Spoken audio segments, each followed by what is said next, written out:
Alright, so I know I already did a review on this GoPro, but there are a couple things that I didn't know about.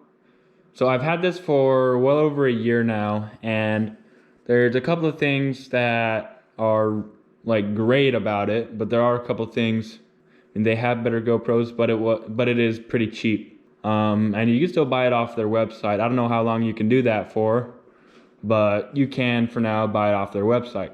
There are like three main problems that I've ran into with this camera. One of them, it like seizes up sometimes and you can't like do anything. Like it kind of like I don't know what you call it, like a glitch or whatever, but it just like stops working. It just says GoPro right there and it just seizes up. And I mean, that's kind of expected. It's not the highest tier camera, but you know, you just hold off or whatever and it goes back to normal after a little bit.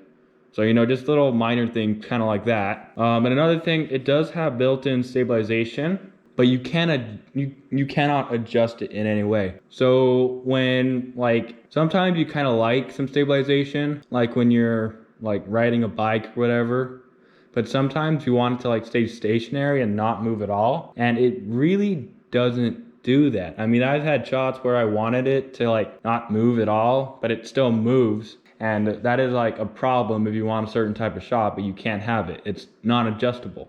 And that's another thing. It's not adjustable.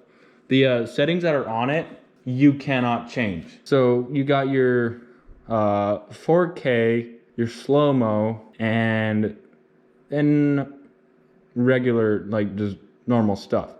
But here's the problem. You can't adjust the field of view.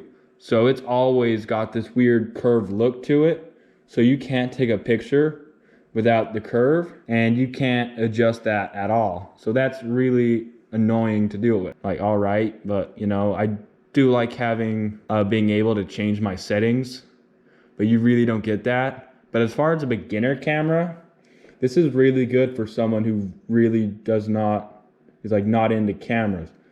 I mean, it's very easy to use. Like you just turn it on and this is basic stuff. Anyone can understand dealing with it post. And that's another thing. The slow-mo, I mean, it says 2 times. We can go way slower than that, and I have. So that's really not a problem. So another thing, that GoPros are extremely durable.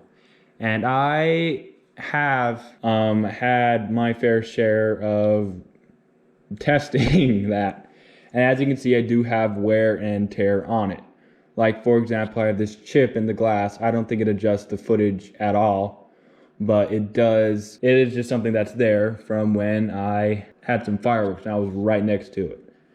And that's the great thing about GoPros, is that they are extremely durable and they'll go through anything really and without very many problems. But then there's some things that I really like about this camera.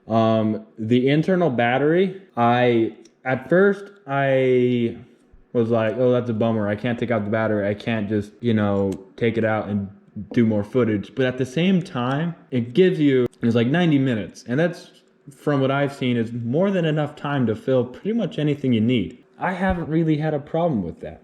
Another thing is this design is super like smooth. Like it stays on when you want it to, but when you want it to take it off and get your SD card out, it's really not that hard. And getting the SD card out is easy compared to my other camera, which I'll go through in my next video. But this is all a very easy thing to do, and I really like that. Another thing is it does not have the front screen.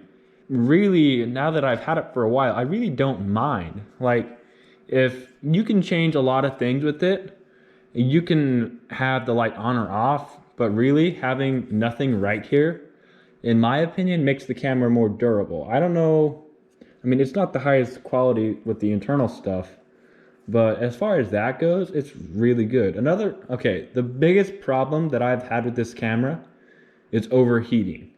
Like, this thing overheats way too easily. And I think it's just because it's kind of the cheaper camera that it does that.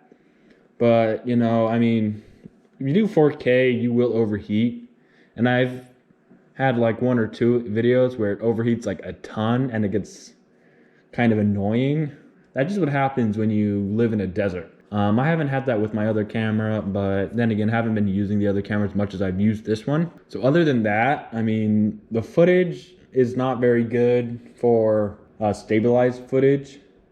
But I mean, you could put this on a gimbal, but if you were to buy a gimbal and put this camera on it, you'd be better off getting the 7 Black, because the 7 Black is stabilized. I mean, it's not the best stabilization, but it is still relatively cheap stabilization. I mean, that's probably what you'd rather do rather than get this camera itself.